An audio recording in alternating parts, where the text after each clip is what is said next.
Né et élevé en Iran, Mohsen Kazmi a grandi au sein d'une famille musulmane très pratiquante. Cependant, après avoir été confronté à l'injustice dans son pays, il a entrepris un périlleux voyage qui l'a mené à travers les montagnes et les camps de réfugiés, avant de finalement s'installer au Canada. Aujourd'hui, il est docteur, professeur, chiropraticien sportif, auteur, et pasteur principal de l'église Mohaba Alliance. Je me suis entretenu avec lui pour qu'il me raconte son parcours extraordinaire, sa conversion à la foi en Jésus-Christ, et comment cette expérience a transformé sa vie.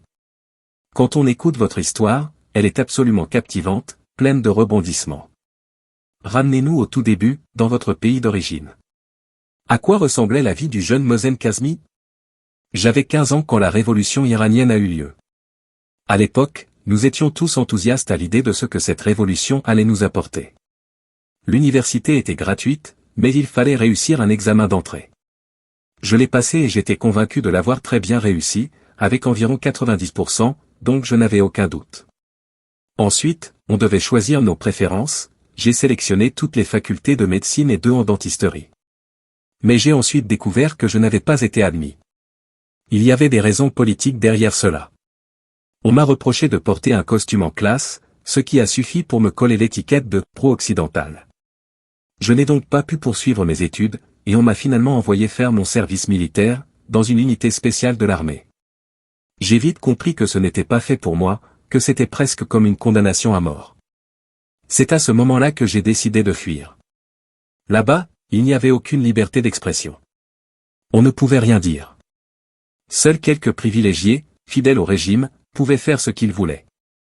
À l'époque, vous vous décriviez comme un jeune musulman fervent, suivant fidèlement les enseignements du Coran. Tout à fait. Mais en prenant la décision de quitter l'Iran pour chercher une vie meilleure, ce qui vous a finalement mené au Canada, vous avez croisé le chemin de chrétiens dans un camp de réfugiés, en Autriche, ce qui est assez étonnant. Oui. Dans le camp, les ressources étaient rares, on n'avait presque rien, pas même de l'argent. Juste en face du camp, un groupe de missionnaires américains et canadiens avait ouvert un café. Je suis entré un jour et j'ai rencontré un homme du nom de Douglas. Je me souviens très bien de lui. C'était quelqu'un d'exceptionnel, il ne fumait pas, ne buvait pas, ne vivait pas avec sa fiancée. Et pourtant, nous avions souvent des débats très vifs sur la religion. J'étais très passionné, parfois même agressif. Mais le lendemain, comme si de rien n'était, il me disait « On t'aime, tu es le bienvenu ». J'étais sidéré. C'était totalement différent de ce que j'avais connu. Ce fut ma première véritable rencontre avec des chrétiens authentiques. Qu'est-ce qui a ravivé votre passion pour l'islam à votre arrivée au Canada? Vous sembliez déterminé à défendre votre foi. Partout où j'allais, je débattais avec ceux qui osaient discuter de religion. J'étais fier de mon identité musulmane et je défendais farouchement ma théologie islamique. C'est dans ce contexte que j'ai rencontré ma future épouse, Insuk. Dès notre première rencontre, elle m'a parlé de Jésus. J'ai répondu que Jésus était un grand prophète, un des plus grands dans le Coran. Mais elle affirmait qu'il était le Fils de Dieu. À chaque rencontre, elle revenait sur le sujet. Un jour, après environ 1 an, je lui ai dit, « Tu me pousses vers le christianisme, et je n'aime pas ça. Si tu me parles encore une fois de Jésus, je ne veux plus jamais te revoir. Ce que tu dis est un blasphème contre Allah. » Et là, elle m'a regardé et m'a dit, « Mohsen, nous les chrétiens, nous partageons ce que nous avons de plus précieux avec ceux que nous aimons. Et Jésus, c'est la chose la plus précieuse que j'ai. » Puis elle m'a posé une question qui a tout changé, « As-tu une relation personnelle avec ton Dieu ?» J'ai répondu, « Qu'est-ce que tu veux dire par relation personnelle ? Le Coran dit qu'Allah est plus proche de toi que la veine de ton cou. » Mais en réalité, je ne comprenais pas ce que cela voulait dire. « As-tu une relation personnelle avec Dieu ? » Non, pas vraiment.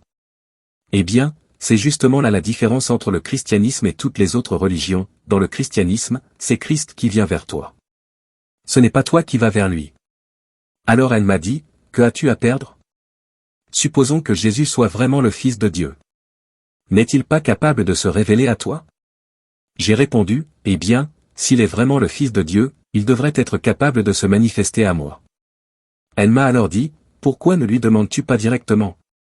Adresse-toi à lui et vois ce qu'il se passe.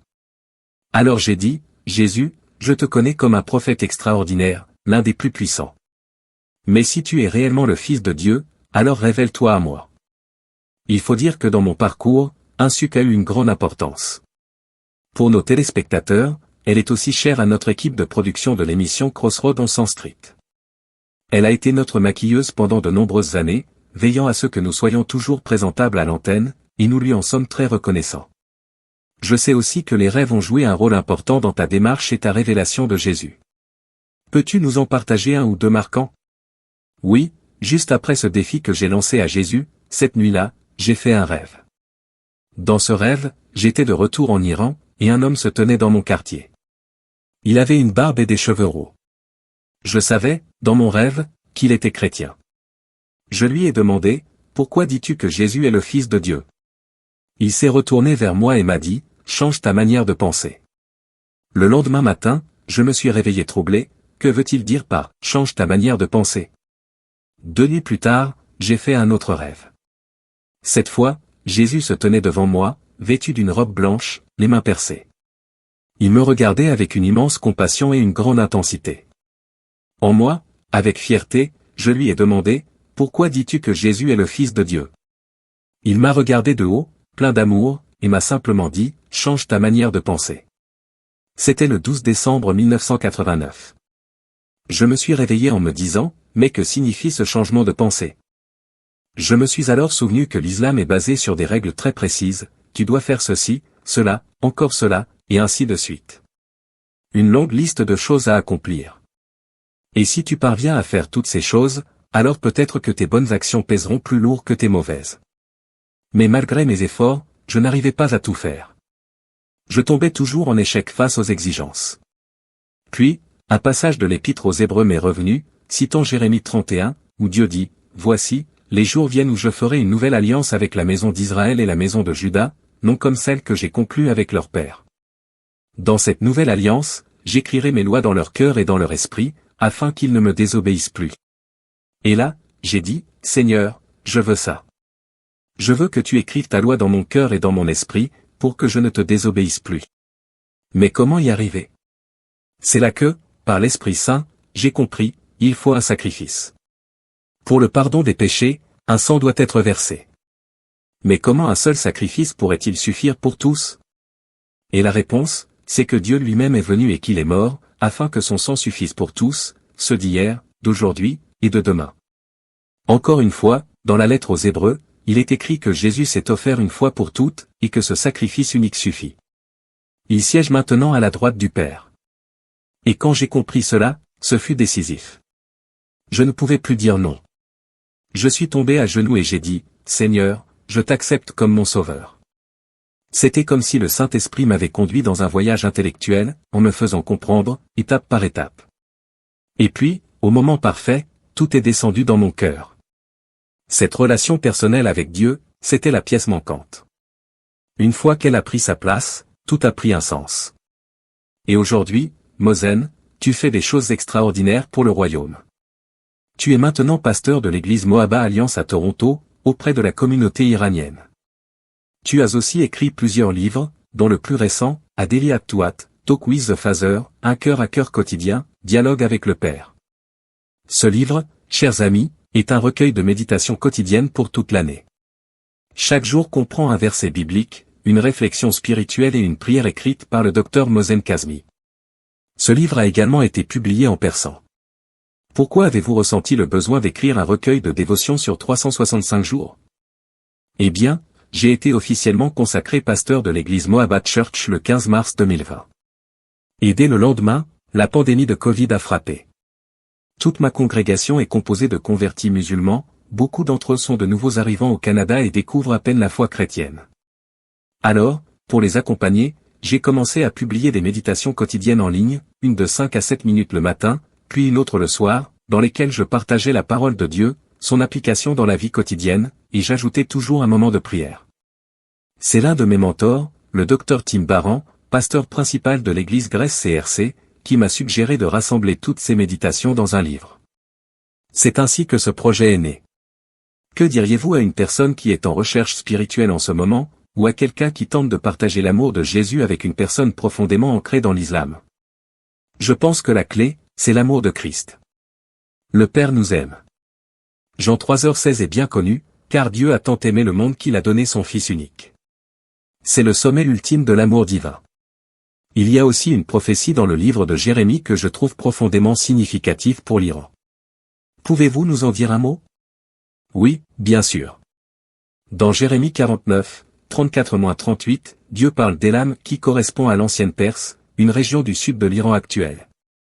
Il dit d'abord qu'il va disperser ses habitants aux quatre vents et faire tomber ses princes. Mais plus loin, il promet que, dans les derniers jours, je rétablirai Élam. J'y établirai mon trône, et j'y régnerai. Et ce que nous observons aujourd'hui, c'est que les Iraniens qui se convertissent au christianisme forment l'un des groupes à la croissance la plus rapide au monde. C'est incroyable. Comment, selon vous, les chrétiens occidentaux, notamment ici au Canada, peuvent-ils prier pour l'Église persécutée en Iran? Je pense qu'il faut prier pour que le Seigneur donne à ceux qui sont persécutés une joie surnaturelle et une persévérance profonde, qu'ils puissent voir au-delà de leur souffrance et garder les yeux fixés sur lui. Et il ne faut pas seulement prier. Nous sommes aussi appelés à prendre position. Si l'homme juste se tait, le mal prospérera.